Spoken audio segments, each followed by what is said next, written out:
The post in front of me has been in the ground since 1923.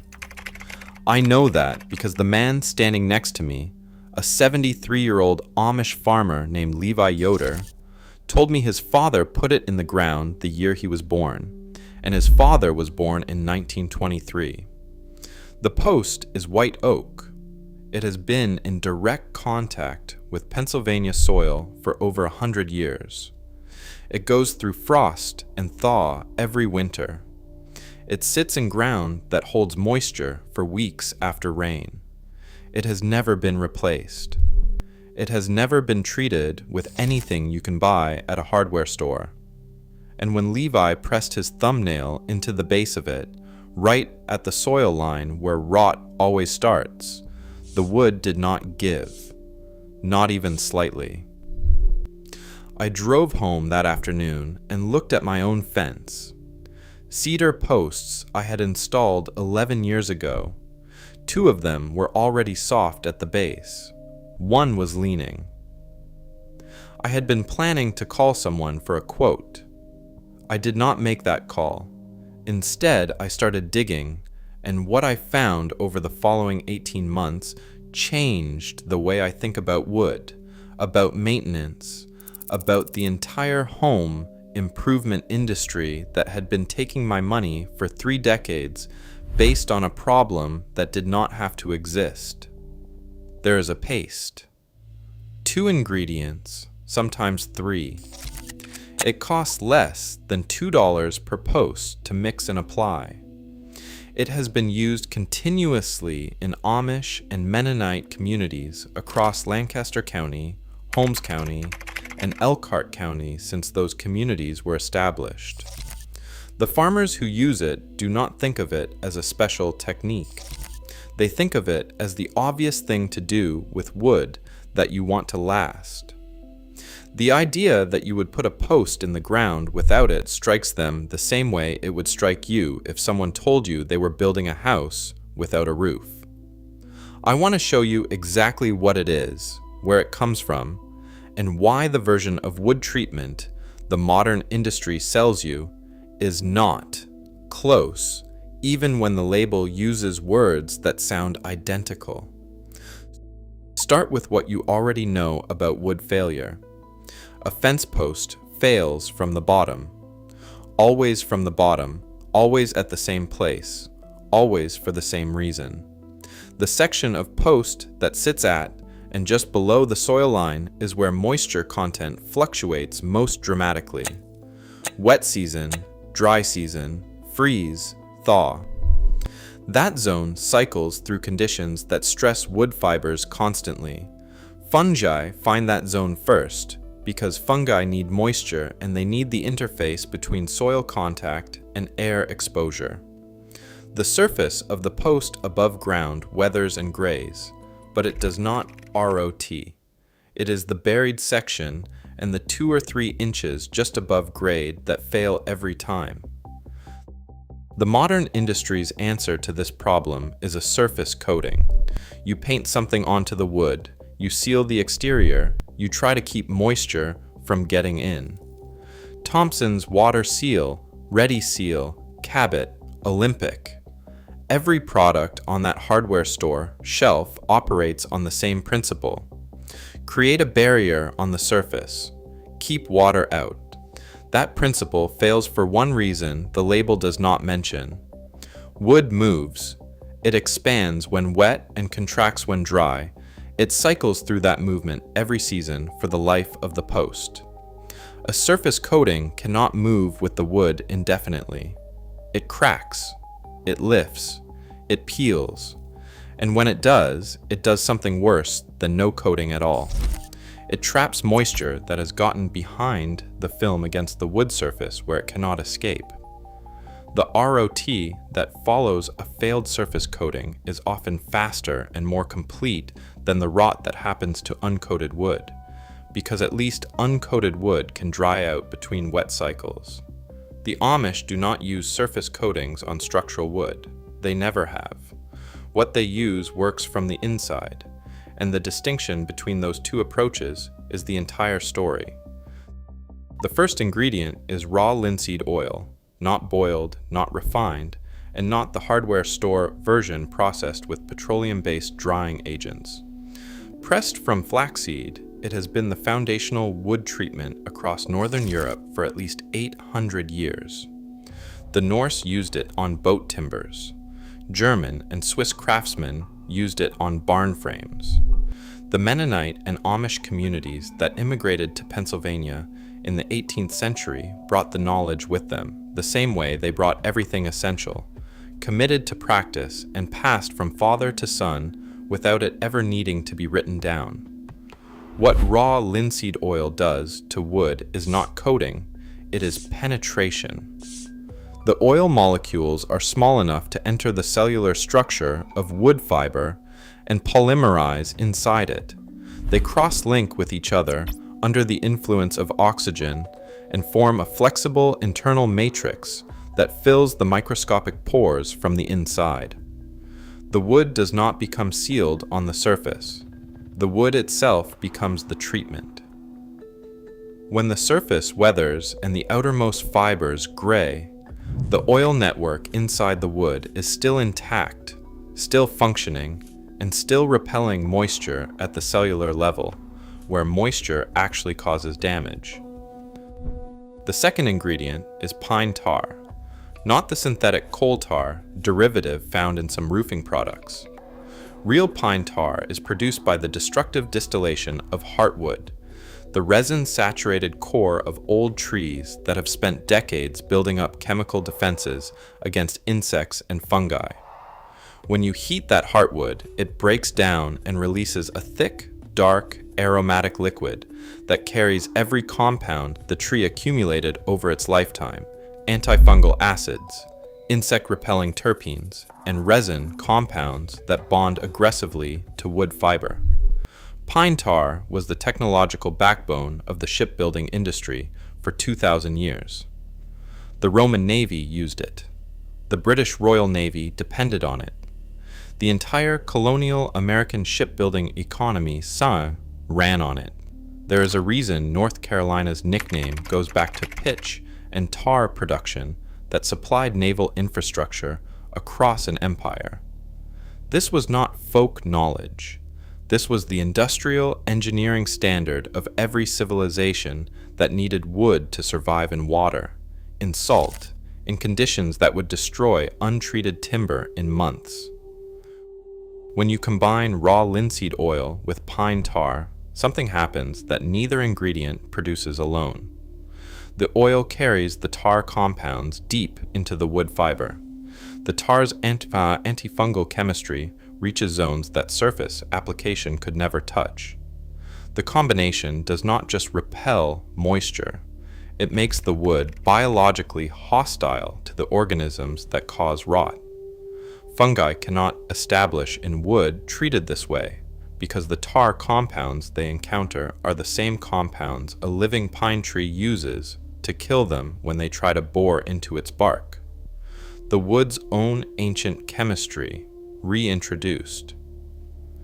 The paste Levi Yoder showed me that afternoon was exactly this. Linseed oil and pine tar mixed to a consistency somewhere between water and honey, dark as molasses, with a smell like pine forests and something older underneath that. He had a jar of it sitting on the shelf in his barn the way you might have a can of WD-40 in your garage. Just there, just obvious. Of course it was there. Where else would it be? He told me his father mixed it the same way. His grandfather mixed it the same way. He said when they set a new post, they soaked the bottom 3 feet in the mixture for 24 hours before it went in the ground. Standing in a bucket, completely submerged, giving the oil and tar time to work into the end grain, where absorption is fastest and where ground contact would be greatest. Then they let it surface dry for a day and set it. He said they had never pulled a post that failed from rot. In 100 years of fence building on that property, they had replaced posts for one reason only: physical damage. A tractor hit it, a tree fell on it. Not rot. Never rot. I want to put a number on what that means in practical terms. A standard wooden fence post in American residential construction has an expected service lifespan of 7 to 15 years, depending on species, soil conditions, and climate. Cedar, in good conditions, may be 15. Pine, in wet ground, sometimes 7. The post replacement industry, the contractors who quote fence jobs, the lumber yards that move treated posts, and the pressure treatment facilities that apply CCA and copper azote compounds to dimensional lumber, all operate on the assumption that you will be back, that you will be replacing those posts again, that the cycle repeats. If it does not repeat, the revenue disappears. A 100-year post does not generate 100 years of business. It generates one transaction and then nothing. The industry is not structured for that outcome and has no interest in promoting it. The pressure-treated lumber you buy at a home improvement store today is injected with copper-based preservatives under hydraulic pressure. The treatment is real, and it does extend post-life meaningfully compared to untreated dimensional lumber. But it is also a chemical process that requires industrial facilities, proprietary chemistry, regulatory compliance, and ongoing material costs that create a supply chain you are permanently dependent on. The linseed oil and pine tar formula requires a glass jar and 30 minutes. It cannot be industrialized in a way that benefits anyone but you. So it does not appear in the building products aisle. It does not get recommended by contractors who buy their materials from distributors, who buy from manufacturers, who profit from complexity. It simply exists quietly in the practice of communities that never stopped using it because they never had a reason to. The paste costs less than $2 per post at current material prices. For 100 linear feet of fence, total material cost runs between $15 and $20. I called a contractor for a quote on reposting my fence last spring before I understood any of this. The quote was $1,400. I spent $19 and one Saturday. In part 2, I'm going to show you the exact mixing ratio, the application method for posts that are in the ground and showing early rot, and the third ingredient that Mennonite farm records from the 1880s show being added for posts in high moisture clay soil that takes the protection to a level that modern chemistry still has not matched. Drop your state and soil type in the comments. Tell me how long your last fence post lasted. I want to understand what people are dealing with out there. The mixing ratio matters. Get it wrong and you get a surface coat. Get it right and you get penetration, which is the only thing that actually works. 2 parts raw linseed oil to 1 part pine tar. That is the ratio, not equal parts. 2 to 1 oil heavy because the oil is the carrier. It is what drives the tar compounds into the wood fiber. Too much tar and the mixture gets thick and sits on the surface. Too much oil and you lose the antifungal density that makes the tar worth using. 2 to 1 is what Levi Yoder uses. It is what the farm maintenance logs from Lancaster County record in the 1880s. It is what works. Mix it in a wide-mouth glass jar, not plastic. Pine tar will leach compounds into plastic over time, and you want those compounds in your wood, not absorbed into the container. Shake it for 45 seconds until it emulsifies into a dark, even liquid. It will separate if it sits, so shake it again before each application. For new posts going into the ground, fill a 5-gallon bucket with the mixture deep enough to submerge the bottom 3 feet of the post. Stand the post in the bucket for a minimum of 12 hours. 24 hours is better. End grain absorbs dramatically faster than face grain, so the bottom cut of the post is drinking the mixture the entire time it sits there. Let it surface dry for 24 hours before setting it. That post will outlast you. For posts already in the ground, already showing gray, and already soft at the base, the method changes slightly, and this is the part most people do not know. You are not trying to coat the surface. You are trying to reopen the grain and drive the mixture in. Take a stiff wire brush and work the soil line area hard, removing any surface oxidation and loose fiber. Then warm the linseed oil and tar mixture to about 120 degrees using a double boiler, never an open flame. Apply the warm mixture to the post with a natural bristle brush in slow, deliberate strokes, working it in rather than painting it on. The warm oil's viscosity is thin enough to enter checking cracks and open grain that cold application cannot reach. Apply 2 coats 20 minutes apart. What you are doing is not refinishing.